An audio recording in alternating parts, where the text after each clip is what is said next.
से ना रुके हम, मर्जी से चले हम, बादल सा गरजे हम, सावन सा बरसे हम, सूरज सा चमके हम, स्कूल चले हम, स्कूल चले हम।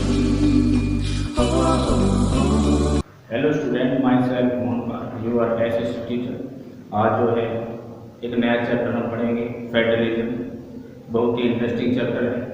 क्या है फेडरलिज्म में, क्या मतलब है फेडरलिज्म का, वो हम पढ़ने जा रहे हैं। सबसे पहली बात, जो हमारा फेडरलिज्म जो चैप्टर जो है, ये डेमोक्रेटिक पॉलिटिक्स का सेकंड चैप्टर है। और हमने जो है इसको, मैंने जो है इसको कुछ पॉइंटों में डिवाइड कर दिया है। जैसे कि हम पढ़ेंगे व्हाट इज फेडरलिज्म, फेडरलिज्म क्या है, की फीचर ऑफ फेडरलिज्म, इसके फीचर हम पढ़ेंगे। कमिंग टुगेदर फेडरेशन क्या है, होल्डिंग टुगेदर फेडरेशन क्या है, साथ में union list, state list and contract list के बारे में पढ़ेंगे। इन लिस्ट का फेडरलिज्म में क्या इंपॉर्टेंस है। साथ में हम पढ़ेंगे how is federation, federalism practice, how is federalism practice, कैसे काम करता है फेडरलिज्म। लिंग्विस्टिक स्टेट्स के बारे में पढ़ेंगे, भाषाई राज्यों के बारे में पढ़ेंगे। लैंग्वेज पॉलिसी क्या थी हमारे इंडिया की। साथ में हम पढ़ेंगे सेंट्रल स्टेट रिलेशन कैसे रहे हमारे यहाँ, डिसेंट्रलाइजेशन इन इंडिया। ये हमारे जो है इम्पोर्टेंट टॉपिक है, जिसको जो है मैंने पॉइंट में डाल दिया ताकि आपको अच्छे से समझ। अब जो है सबसे पहले जानेंगे कि फेडरलिज्म क्या है इसकी डेफिनेशन, क्योंकि चैप्टर हमारा फेडरलिज्म का है, इसकी डेफिनेशन जानना हमारे लिए बहुत जरूरी है। सबसे पहली बात है फेडरलिज्म क्या है। तो फेडरलिज्म की डेफिनेशन जो है, federalism is a system of government. क्या लिखा है, federalism is a system of government in which the power is divided between A central authority and various constituent unit of the country.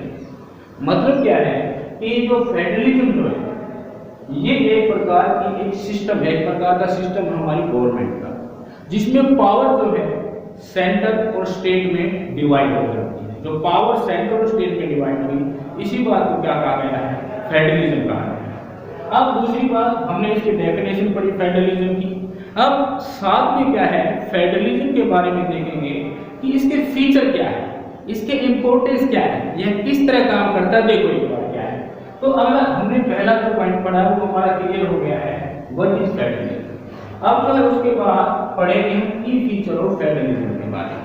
तो की feature of federalism में क्या है, first point है there are two और more level of government, there are two और more level of government. तो federalism में क्या होता है कि दो से ज्यादा स्तर की सरकारें होती हैं, जैसे कि सेंट्रल गवर्नमेंट, स्टेट गवर्नमेंट, या तीसरा हम बोल सकते हैं लोकल गवर्नमेंट। तो दो या दो से ज्यादा स्तर की जो सरकारें हैं, तो फेडरलिज्म का क्या है, एक मेन फीचर है। ये हमने फर्स्ट पॉइंट जो है पढ़ा। अब उसके बाद जो है सेकंड है different type of government govern the same city but each type has its own jurisdiction in specific matter of the legislation, taxation and administration. यानी कहने का मतलब हमारे सेकंड पॉइंट में जो हमारी जो गवर्नमेंट है उसके डिफरेंट टाइप का मतलब है सेंट्रल गवर्नमेंट, स्टेट गवर्नमेंट और लोकल गवर्नमेंट। और हमारे इंडिया के अंदर जो है सेम सिटीजन और स्टेट गवर्नमेंट भी, और साथ में हमारी सेंट्रल गवर्नमेंट भी उन्हीं पर एक तरह से रूलिंग करती है सेम सिटीजन पर। सिटीजन अलग नहीं होती। सेंट्रल गवर्नमेंट जो है पूरे ऑल इंडिया पर रूलिंग करती है, और जो स्टेट गवर्नमेंट जो है वो स्टेट पर रूलिंग करती है, यानी सेम सिटीजन होते हैं।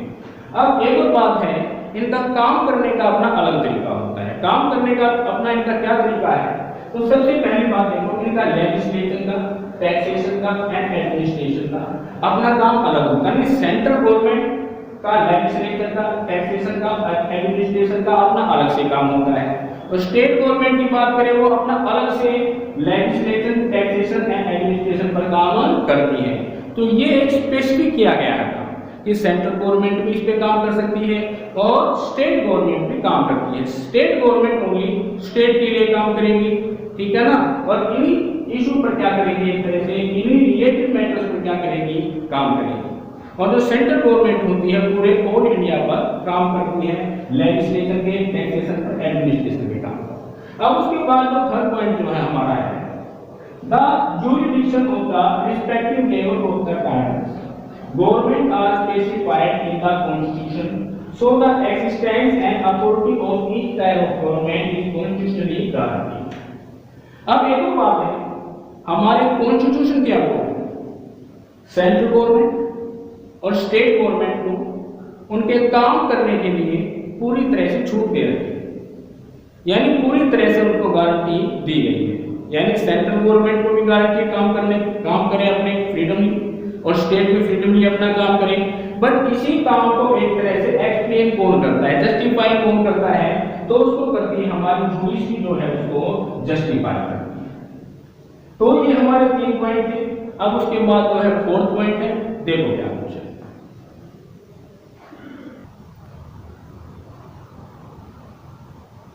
उसके बाद हमारा 4th पॉइंट जो है वो है the fundamental provision of the constitution can not be unilaterally changed by one level of government, such change require the consent of both the level of the government. अगर कोई फंडामेंटल कोई changement करना है, कोई फंडामेंटल प्रोविजन है, कोई ऐसा प्रस्ताव जो फंडामेंटल मौलिक अधिकारों से रिलेटेड है, कोई और मैटर फंडामेंटल रिलेटेड, तो हमारे कॉन्स्टिट्यूशन में अगर कोई फंडामेंटल प्रोविजन है तो वो कोई हमारे यहाँ एक लेवल की गवर्नमेंट अकेले बदलाव नहीं कर सकती, सेंट्रल गवर्नमेंट अकेले उसमें बदलाव नहीं कर सकती। उसमें बोथ गवर्नमेंट को क्या करना पड़ेगा? चेंजमेंट कर सकते हैं, यानी उसमें सेंट्रल गवर्नमेंट भी और साथ में स्टेट गवर्नमेंट मिलकर क्या करेंगे? एक तरह से चेंजमेंट करेंगी। अगर कोई कॉन्स्टिट्यूशन में अगर फंडामेंटल प्रोविजन अगर कोई भी बदलना है। उसके बाद 5वां पॉइंट है, court have the power to interpret the constitution and the power of government. The highest court act as an umpire if disputes arise between different levels of government in the exercise of their respective power. तो court के पास हमारे यहाँ जैसे हमारी जो highest court है supreme court है, अगर और हमारी जो कोर्ट है तो कॉन्स्टिट्यूशन में बहुत सारी बातें लिखी हुई है कि गवर्नमेंट को क्या क्या पावर मिलने चाहिए, स्टेट गवर्नमेंट के पास क्या पावर हो, सेंट्रल गवर्नमेंट के पास पावर क्या हो, ठीक है ना। तो ये कॉन्स्टिट्यूशन में सारी बातें लिखी है। बट एक तरह से कॉन्स्टिट्यूशन की बात कोर्ट क्या करता है? एक्सप्लेन करता है कि भाई सेंट्रल गवर्नमेंट को क्या पावर है और स्टेट गवर्नमेंट के पास क्या पावर है। तो हमारी जो कोर्ट है तो वो एक एम्पायर की तरह काम कर रही है। अब दूसरी बात जो है 6वां पॉइंट में हमारा है sourcing of revenue for each level of government are clearly specified to exercise its financial control.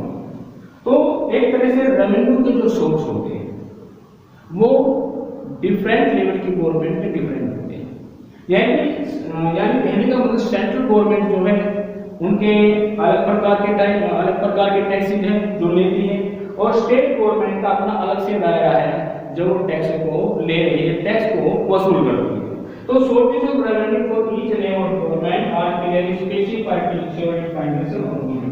तो फाइनेंशियल ऑटोनॉमी है ये एक तरह से स्वतंत्रता दी गई है कि सेंट्रल गवर्नमेंट अपने एक तरह से रेवेन्यू को सोर्स अलग से बनाए, और बनाए भी हुए हैं, और स्टेट गवर्नमेंट के अपने अलग से क्या होते हैं कि अपने रेवेन्यू को सोर्स होते हैं। तो इसका एक पॉइंट रह गया है, वो देखिए क्या है। अब उसके बाद 7वां पॉइंट जो है वो है the federal system serves as dual objective to safeguard and promote unity of the country while at the same time accommodate to the directive. तो हमारी जो फेडरल सिस्टम है हमने सबसे पहले पढ़ी थी हमें फेडरलिज्म की डेफिनेशन। तो जो फेडरल सिस्टम जो है ना इसको ड्यूल ऑब्जेक्टिव तो सबसे पहले क्या करती है यह हमारे जो पीपल्स को सेफगार्ड देती है, लोगों को सुरक्षा देती है, सेफगार्ड देती है, और हमारी कंट्री की जो एक ऐसी यूनिटी है उसको प्रमोट करती है, यानी जो हमारी क्षेत्रीय विविधताएं हैं उसको पूरी तरह से अकोमोडेट करती है। तो ये जो है हमारे जो 7 फीचर थे वो किस चीज के थे? 3 फीचर ऑफ फेडरलिज्म के थे। तो हमारे जो 2 टॉपिक है या 2 पॉइंट बोल सकते हैं ये हमारे अच्छे से क्लियर होते हैं। 2 फीचर्स पढ़ती हैं, one is federalism, 3 feature of federalism. उसके बाद है कमिंग टुगेदर फेडरेशन, होल्ड है, ध्यान से देखिए कमिंग टुगेदर फेडरेशन, इसमें इंक्लूड कौन से कंट्री है? उसमें यूएसए, स्विट्जरलैंड एंड ऑस्ट्रेलिया, यानी इन देशों में together federation. In the first category of federation, all the constituent states usually have equal power and are strong interest in the federal government. तो इसमें क्या बताया गया है कि भाई कमिंग टुगेदर फेडरेशन में इंक्लूड कौन से देश है? यूएसए, स्विट्जरलैंड और ऑस्ट्रेलिया। अब उसके बाद जो है इस पहली कैटेगरी के फेडरेशन के अंदर जो है जितने भी स्टेट हैं, यानी किसी कंट्री में जितने भी स्टेट हैं वो एक साथ मिलकर क्या बनाते हैं? फेडरेशन बनाते हैं। और इसमें सभी स्टेट्स की पावर क्या है? इक्वल होती है। इसमें सभी स्टेट की पावर क्या होती है? इक्वल होती है। एक और बात, यानी ऐसे कंट्री के अंदर सेंट्रल गवर्नमेंट से पावरफुल स्टेट गवर्नमेंट होती है। इसमें लिखा ना strong with the federal government. तो फेडरल गवर्नमेंट सेंट्रल गवर्नमेंट से एक तरह से पावरफुल मानी जाती है स्टेट गवर्नमेंट। तो इस टाइप की जो गवर्नमेंट है वो कहाँ है? एक तरह से यूएसए, स्विट्जरलैंड, ऑस्ट्रेलिया में सभी स्टेट मिलकर आकर क्या बनाते हैं? एक तरह से फेडरेशन बनाती है। और उसके बाद देखो क्या है? होल्डिंग टुगेदर, यानी इनमें इसमें और इसमें थोड़ा सा डिफरेंस है। देखो क्या है?